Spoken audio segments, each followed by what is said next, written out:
authority? Yeah. So, thank you very much. We'll have to crowd in. No, if we're all starting this one, we can probably finish this in a week. Yeah. Yeah, you didn't know you're here to volunteer to start work. Thanks. We'll get it going because I know all the box lunches I promised you to get you here was just a ruse. And we actually have cake and coffee in the Riverside room after we're done here. And so I want to thank you all for coming. Just the size of this crowd is really indicative of that this is not just a library project, but it's really a community project. And that's what Beloit's all about. It's a scrappy underdog kind of attitude. It always asks itself, if not us, who? And it has shown that through the physical capital, the renovation of the city's physical capital over the last 30 years. If you go along the riverfront, you go downtown, you look at the businesses that just have sprung up here. Not magically, but through a lot of hard work.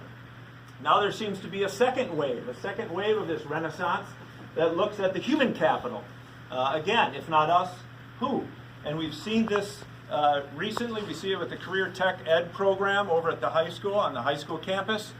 We saw it last week with the opening of Career Tech over on the Hendricks Career Tech over on the Ironworks campus.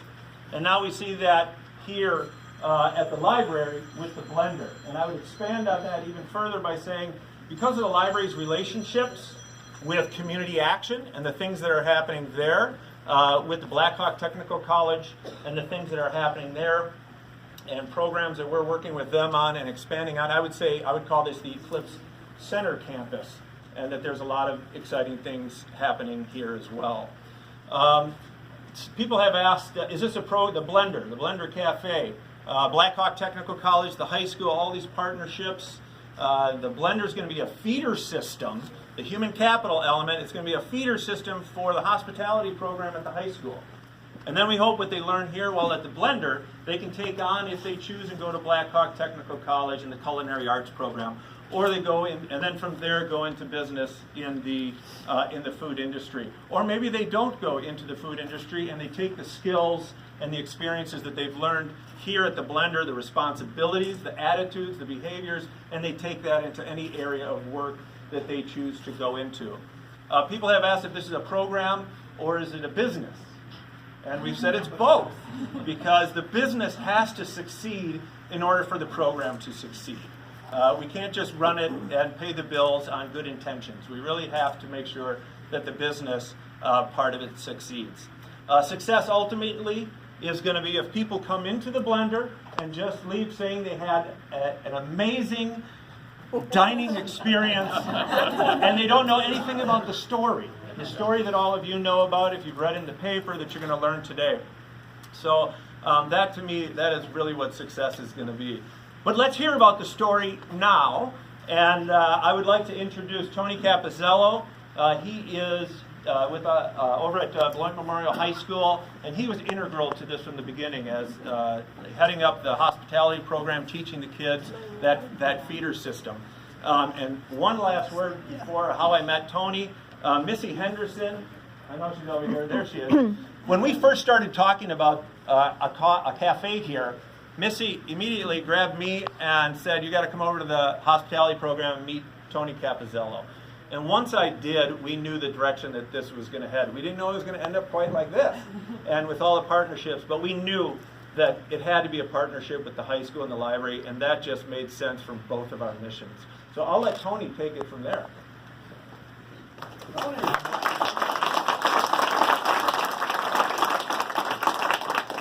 So this is actually the culmination of 2 almost years of planning and hard work. It's been great working with Nick and Jim Egan and Kerry on the project and other partners. I do owe a lot to Missy for having been a very engaged board member and knowing my background. I had 20 years in the restaurant business before I became a teacher. And when somebody presents an opportunity like this to put together some cool things for our kids and kind of renew my old entrepreneurial spirit, I really had a hard time saying no. And I think in the end, this will have a very long-lasting impact on the kids, which is ultimately what I like to do things for. as Nick said, we hope that everybody has just the most wonderful experiences in the cafe, but as you also know, there are growing pains with the business. So we ask for your patience and your input every step of the way. We're starting with around 15 students in our first round, and we're going to see how that schedules out. We're going to incorporate them during the school day, after school, weekends, and depending on the business volume and availability of the kids, that all might change in 2 seconds. So we're just going to take it one step at a time, and it gives me like more comfort than I could possibly tell you, knowing that a former student of mine, Angie, is taking over, sort of passing the torch to her. She was my student, graduated in 2010, and she has just done amazing things in her own professional life after high school and college. And her story, which some of you have read and you'll get to know as time goes on, is amazing in and of itself. But she is perfect for this, absolutely perfect for this. She's embedded in the community. She's good with the kids. She's read my mind, which helps a lot, because my mind's all over the place. I can never quite be in one place for more than 2 seconds. So we've already had a lot of continuity. We've made a lot of strides just from the day she was hired, and I appreciate that lead time too. So, thanks very much.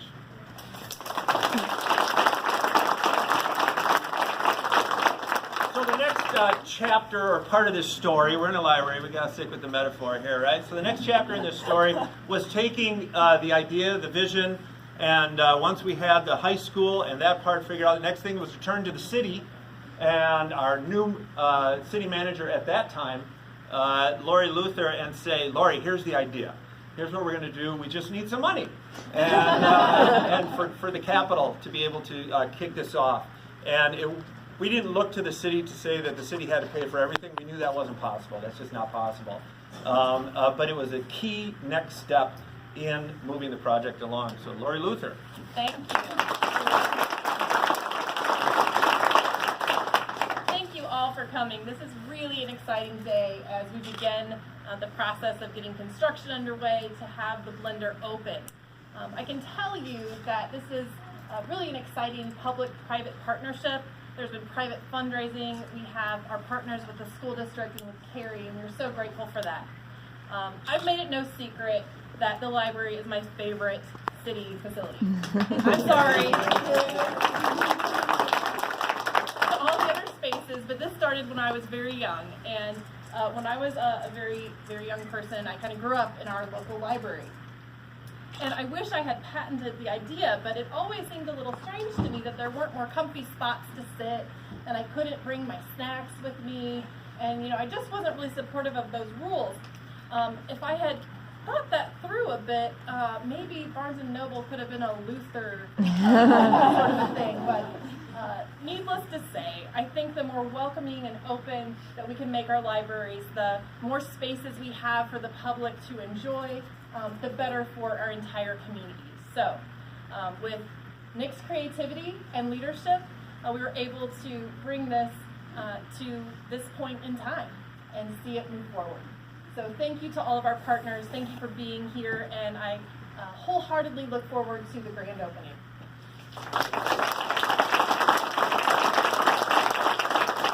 So, and then, of course, the support of the City Council, and we have members here, Sheila Mark and others that were on and are on, and that was absolutely critical as well. So now that we got to that, we got the feeder system, the students, and the human capital element. We got part of our money. Now we had to start doing some fundraising, and so one of the Kerry ingredients. I had known Jim Egan prior to this project, and so one day I asked him to come over and take a look at the meeting room and see if they wanted to use that for some of their training. So I also took that opportunity to mention the blender and what we were doing there. And he grabbed onto that and he said, this is exactly what we've been looking to do. Get our food scientists out into the community for programming, get Kerry out into the community, let people know what Kerry is doing. So I think it was probably the next morning. I met him at Bagels and More. There was someone else he was meeting with. I went up and I said, hey, tell me you got some money left after this guy. And so we sat down and he said, what do you need? And we were looking at the equipment as a perfect way of defining Kerry's contribution, not just money, but to cover the equipment that is so critical to it. Jim Egan.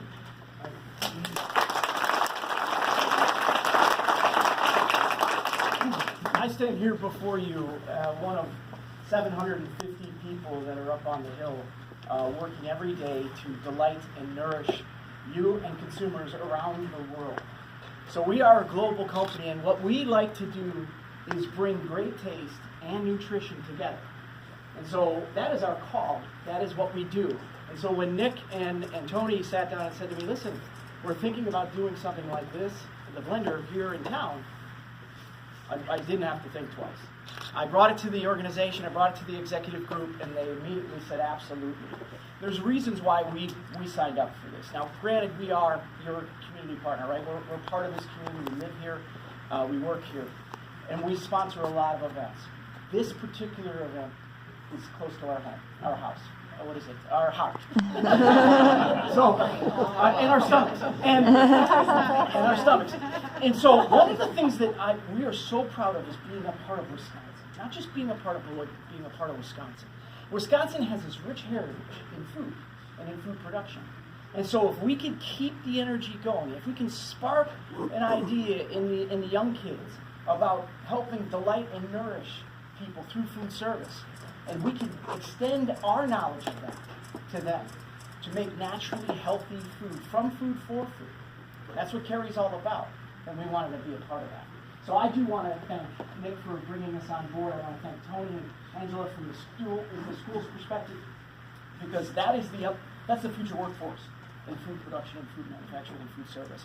I want to thank Lori and the city. I want to thank the council, the board members of the library. I want to thank all of you for being here today for what is the beginning of the next step in the Blender Cafe. So thank you very much.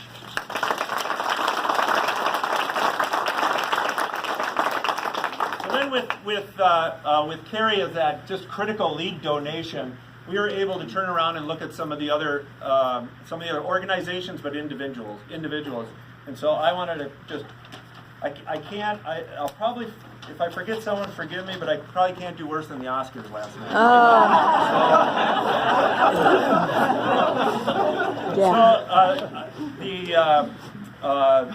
The next, after Kerry, we went out and we started meeting with individuals, and we said, we're going to stay at the $10,000 level. We're going to stay at the $10,000 level. We think this is a project that is going to align with many, many giving, the reasons people want to give and the kind of projects they're looking for. And so in particular, I want to say Bill and Missy Henderson, Peter and Nancy Halverson, who are both of those, John Watrous and Natalie Gummer, and I saw John here, Jim and Joyce Haight, Steve and Heidi Eldred, Dave and Judy Criswell, Tom and Marlene Holmes, Larry and Karen Arft, Charles and Prudy Harker, Jeff and Judy Adams, and John and Becky Wong. All step forward with each with a $10,000.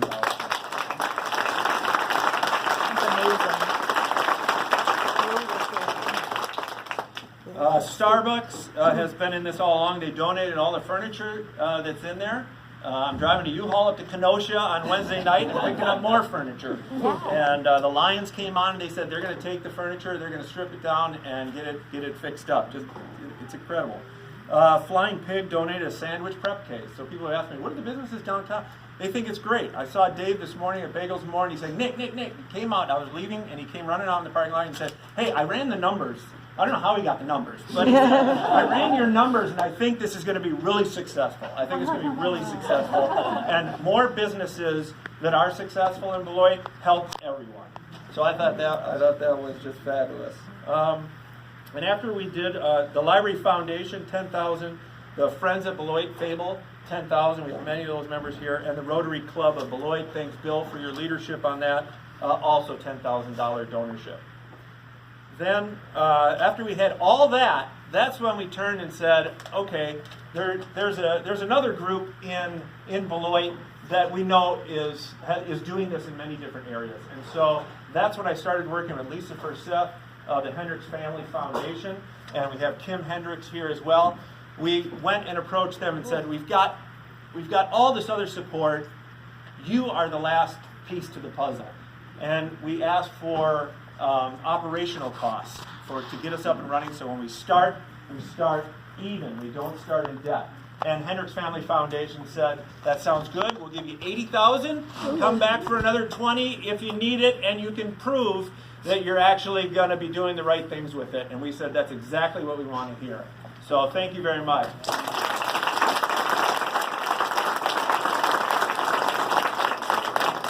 So now the last piece is we started hiring. We needed to hire a cafe manager. I got asked a lot of questions. Who the heck do you think you are running a cafe? You're a librarian. So I knew we had to hire someone to come in and do it.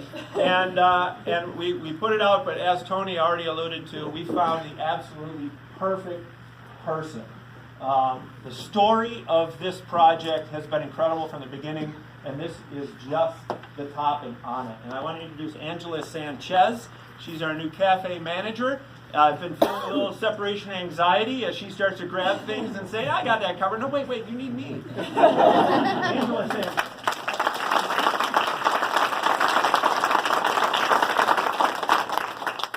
Everybody makes me sound so good. I hope I don't botch it, guys. I'm Angela. Everyone just calls me Angie. I was born and raised here in Beloit. My parents own Salvador's right around the corner, so I've been there for 14 years. I tell everyone, if you haven't been there, you better get over there.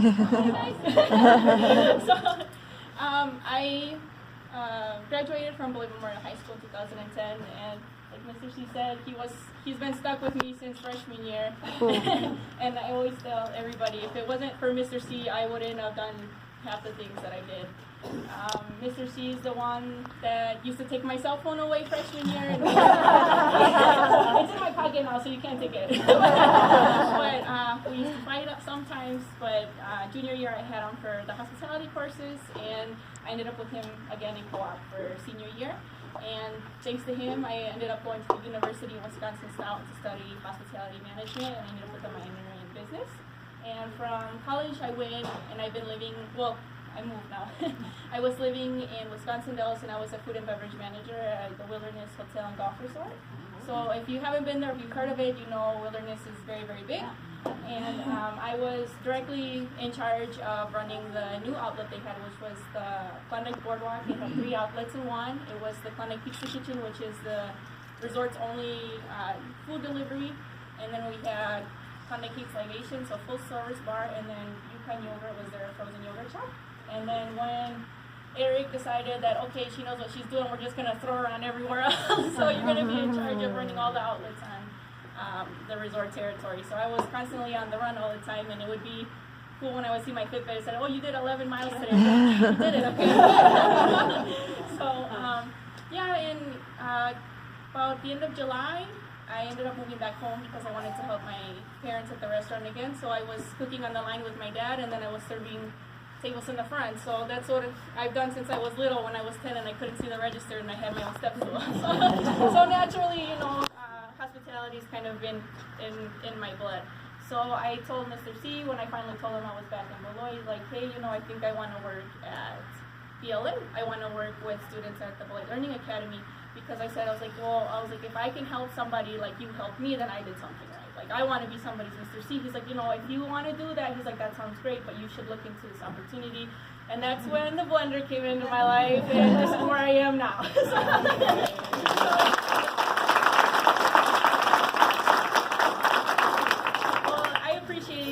I appreciate the opportunity, and I just really hope I don't mess it up, because no pressure, right? But I would do this for me, and I would show Mr. C, like, hey, you're forever stuck with me forever and ever. And I learned something from you, and then, my parents, if it wasn't for them, my dad came to this country with nothing. If it wasn't for him, I wouldn't have been able to go to college or anything like that either. So I'm doing this for all around Beloit to be a better place. So I appreciate that.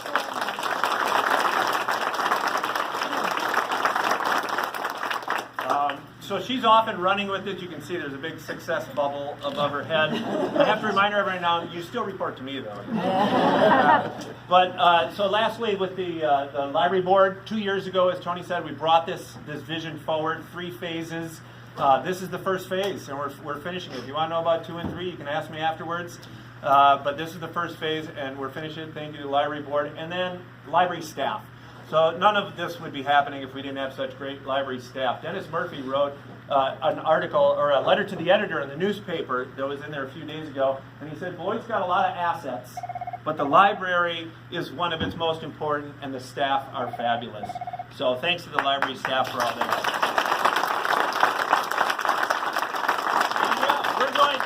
So we're not physically breaking ground, so we had to think of something else. We toyed with throwing paint and that, but Andrea's going to lead us through the final phase here, and then we have cake and coffee that back in the Riverside room. Don't say cake yet. They're going to run away. Oh, yeah. Hi, everyone. My name is Andrea Levine, and I'm the Outreach and Communications Coordinator here at the library. It's been my pleasure to be part of this amazing project. And so one of the things that I did for this project was working with a company to design a logo.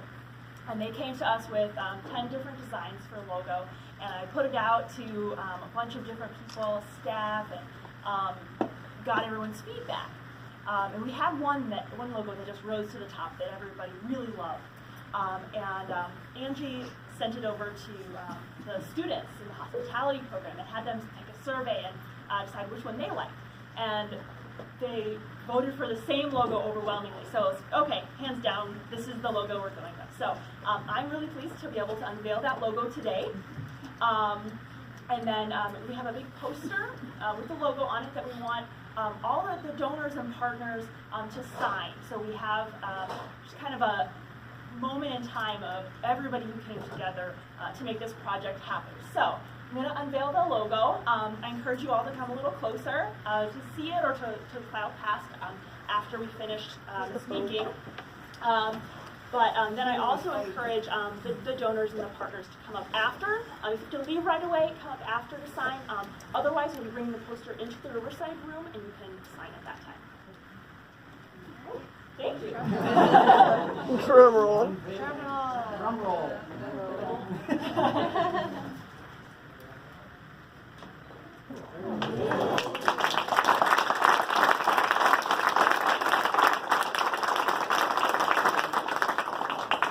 So thank you very much. I'll be in here if you wanted me to tell you all about how the space is going to be laid out in here. Otherwise, go enjoy yourself with some coffee and cake. Thank you very much. No, you're fine.